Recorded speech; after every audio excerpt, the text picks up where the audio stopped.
முதல் வாசகம் யோவேல் ஆகமம் அதிகாரம் 2 திருவசனங்கள் 12 முதல் 18 வரை. இப்பொழுதாவது உண்ணா நோம்பிருந்து அழுது புலம்பிக் கொண்டு உங்கள் முழு இதயத்தோடு என்னிடம் திரும்பி வாருங்கள் என்கிறார் ஆண்டவர். நீங்கள் உங்கள் உடைகளை கிழித்து கொள்ள வேண்டாம். இதயத்தை கிழித்து கொண்டு உங்கள் கடவுளாகிய ஆண்டவரிடம் திரும்பி வாருங்கள்.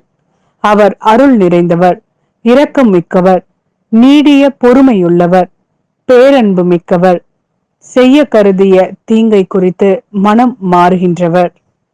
ஒருவேளை அவர் தம் மனதை மாற்றிக்கொண்டு உங்கள் கடவுளாகிய ஆண்டவருக்கு தானிய படையலையும் நீர்ம படையலையும் நீங்கள் அளிக்குமாறு உங்களுக்கு ஆசி வழங்குவார். இதை யார் அறிவார்?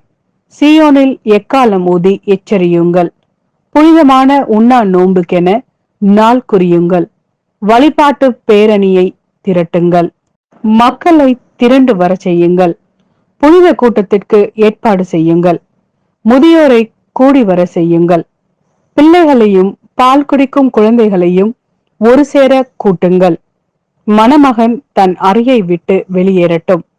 மணமகள் தன் மஞ்சத்தை விட்டு புறப்படட்டும். ஆண்டவரின் ஊழியர்களாகிய குருக்கள் கோவில் மண்டபத்திற்கும் பலிபீடத்திற்கும் இடையே நின்று அழுதவனம், ஆண்டவரே, உம் மக்கள் மீது இரக்கம் கொள்ளும். உமது உரிமை சொத்தை வேற்றினத்தார் நடுவில் நிந்தைக்கும் பழி சொல்லுக்கும் ஆளாக்காதீர் என சொல்வார்களாக. அவர்களுடைய கடவுள் எங்கே என வேற்றினத்தார் கூறவும் வேண்டுமோ?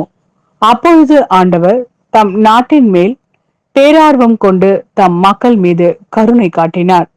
இது ஆண்டவரின் வாக்கு. இறைவா, உமக்கு நன்றி. இரண்டாம் வாசகம் கொரிந்தியருக்கு எழுதிய 2ஆம் திருமுகம் அதிகாரம் 5 திருவசனம் 20 மற்றும் அதிகாரம் 6 திருவசனம் 2.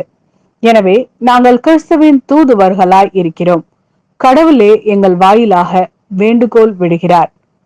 ஆகவே கடவுளோடு ஒப்புரவாகுங்கள் என்று கிறிஸ்துவின் சார்பில் நாங்கள் மன்றாடுகிறோம். தகுந்த வேளையில் நான் உமக்கு பதிலளித்தேன். விடுதலை நாளில் உமக்கு துணையாய் இருந்தேன் என கடவுள் கூறுகிறார். இதுவே தகுந்த காலம். இன்றே மீட்பு நாள். இது ஆண்டவரின் வாக்கு. இறைவா, உமக்கு நன்றி. மத்தேயு எழுதிய நற்செய்தி அதிகாரம் 6 திருவசனங்கள் 1 முதல் 6 மற்றும் 16 முதல் 18 வரை. மக்கள் பார்க்க வேண்டும் என்று அவர்கள் முன் உங்கள் அற செயல்களை செய்யாதீர்கள். இதை குறித்து நீங்கள் எச்சரிக்கையாய் இருங்கள். இல்லை என்றால் உங்கள் விண்ணக தந்தையிடமிருந்து உங்களுக்கு கைமாறு கிடைக்காது. நீங்கள் தர்மம் செய்யும் போது உங்களை பற்றி தம்பட்டம் அடிக்காதீர்கள். வெளிவேடக்காரர் மக்கள் புகழ் வேண்டுமென்று தொழுகை கூடங்களிலும் சந்துகளிலும் நின்று அவ்வாறு செய்வர். அவர்கள் தங்களுக்குரிய கைமாறு பெற்றுவிட்டார்கள் என உறுதியாக உங்களுக்கு சொல்கிறேன். நீங்கள் தர்மம் செய்யும் போது உங்கள் வலக்கை செய்வது இடக்கைக்கு தெரியாதிருக்கட்டும். அப்பொழுது நீங்கள் செய்யும் தர்மம் மறைவாய் இருக்கும். மறைவாய் உள்ளதை காணும் உங்கள் தந்தையும் உங்களுக்கு கைமாறு அளிப்பார். நீங்கள் இறைவனிடம் வேண்டும் பொழுது வெளிவேடக்காரரை போல் இருக்க வேண்டாம். அவர்கள் தொழுகை கூடங்களிலும் வீதியோரங்களிலும் நின்று கொண்டு மக்கள் பார்க்க வேண்டும் என இறைவேண்டல் செய்ய விரும்புகிறார்கள். அவர்கள் தங்களுக்குரிய கைமாறு பெற்றுவிட்டார்கள் என உறுதியாக உங்களுக்கு சொல்கிறேன்.